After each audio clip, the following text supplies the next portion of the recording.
बाबा के मंदिर में भीड़ लगल बा,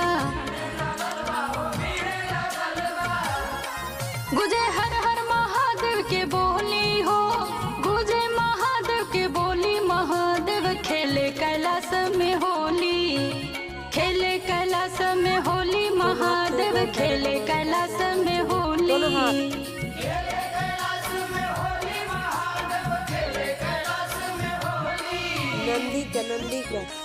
नंदी बाबा को धरो इनका दोनों हाथ से।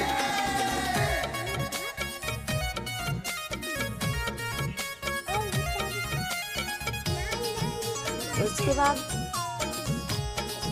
केला ले लो, बिट्टू दे दो। धरती पे खुशी के लौके सबूत हो, नहीं नहीं उसको नहीं दो। एक और गुलाल उड़े एक और भभूत हो,